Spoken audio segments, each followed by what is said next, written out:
சிலர் ஆசைக்கும் தேவைக்கும் வாழ்வுக்கும் வசதிக்கும் ஊரார் கால் பிடிப்பார்.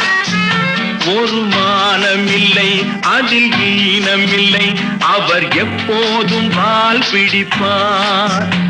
எதிர்காலம் வரும் என் கடமை வரும், இந்த கூட்டத்தின் ஆட்டத்தை ஒழிப்பேன். பொது நீதியிலே புது பாதையிலே வரும் நல்லோர் முகத்திலே விழிப்பேன்.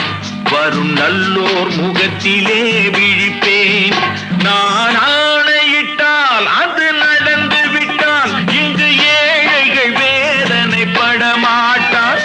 உயிர் உள்ளவரை ஒரு துன்பமில்லை, அவர் கண்ணீர் கடலிலே விழமாட்டார். அவர் கண்ணீர் கடலிலே விழமாட்டார்.